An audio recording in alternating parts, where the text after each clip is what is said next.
So two big things happened this week with the baby. One being some really exciting news and the other being not so great news that I got from the doctor. Hey guys, what's up? Welcome back to my channel. If you're new, welcome to our learning farm. We have lots to show you. Today is going to be my very first pregnancy update for this baby. It's just gonna be a good old fashioned, tell you about my symptoms, everything that's been going on this week. I am 10 weeks today, so it'll be for my 9th week, and yeah. She has her whole mouth pressed up against the window. Hi, Bunny.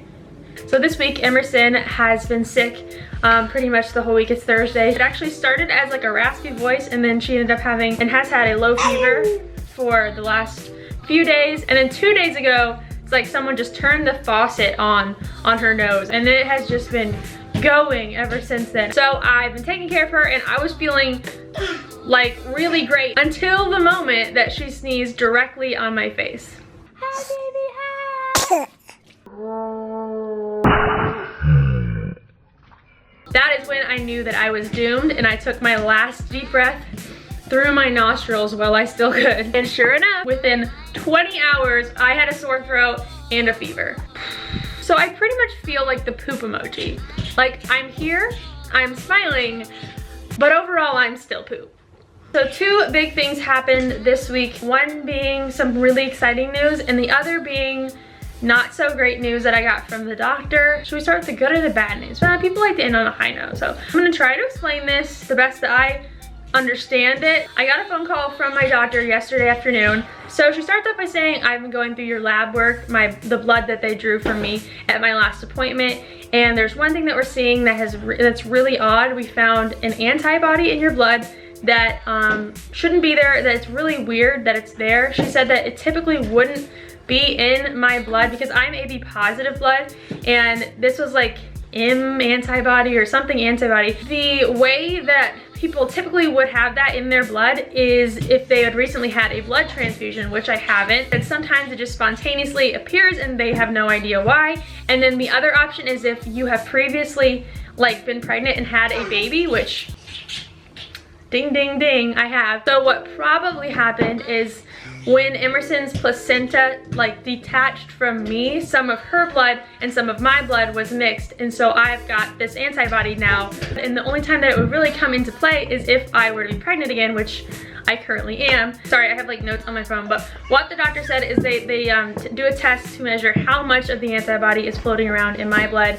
And right now it's very, very low, which is good. They want it to be between 1 and 16, and mine was about a 1. So she said that this typically will resolve itself, and I shouldn't have anything to worry about. She said that she wanted to call herself and explain it to me because she wanted to stress that this almost always like should resolve itself and shouldn't become a problem, but it's something that we need to be aware of and something that we need to be monitoring now. So basically what would happen is if my 1 number, if that number were to go higher than the amount that's normal, then it would start affecting the baby, possibly cause anemia and growth problems with the baby. And she didn't get too much into that because that's, you know, a different bridge we have to cross if we have to cross it, but she said that this should resolve itself. She just wanted to call and explain it to me herself. So what has to happen now is every time I have an appointment, I will have my blood drawn so that we can check those levels and make sure that they don't go up so that we can keep the baby safe. You guys could be praying for that. Like I said, it should be okay. I'm not too worried about it because ultimately there's nothing that I can do to keep that number low. I'll keep you guys updated on that. That's probably the biggest thing that came from this week. If you guys follow me on Instagram or Twitter, then you guys already saw, but I announced that we will be finding out the gender of our baby this Saturday. What? And I know a lot of you guys are like, how are you able to find out that early? Because I will be in my 10th week on Saturday. So I will be making a video after this video that will explain all that. I don't know when the video itself is going to go up, if we'll want to like keep it to ourselves for a little bit or if we'll post it right away. I don't know how that's gonna work, so don't hate me for that. But this is your last chance. Leave your guess below whether you think we are having a boy or a girl. Personally, I kind of felt like after I had Emerson, our next baby would be a boy.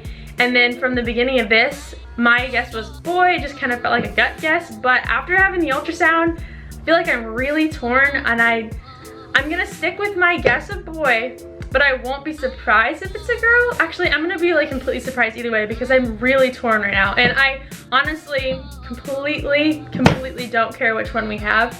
I'm just so excited to find out. So on to my other symptoms, as Emerson disabled my phone for 1 minute.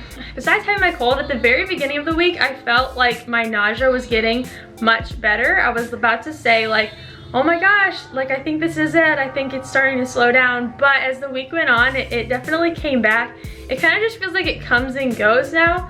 I don't always wake up immediately with it in the morning, which is how I was for a while. So it's less, but it's still there.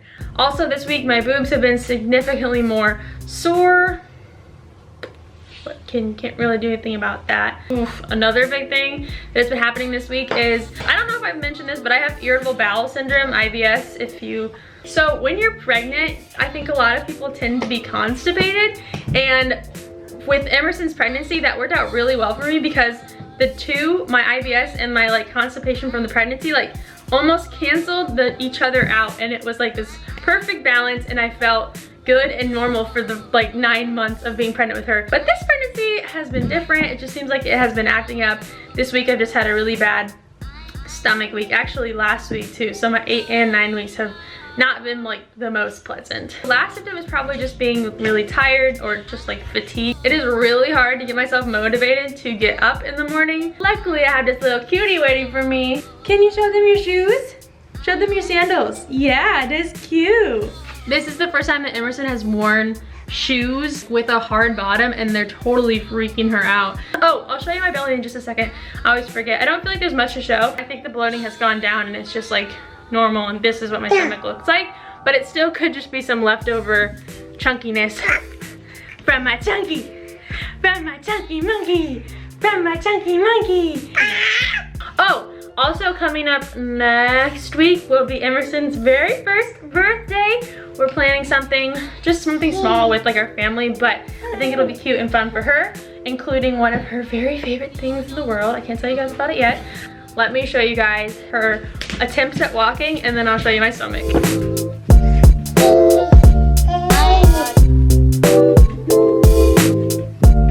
Big step, big step. Whoa. Good girl. And here is baby number 2. Not sucking in, not pushing out. That's the baby right there. Here she is. We'll know in a few days. Alright guys, that is all that's gonna happen today. Thank you guys so much for watching. If you are new, be sure to hit subscribe and click like and leave a comment down below. Bye! Oh, okay.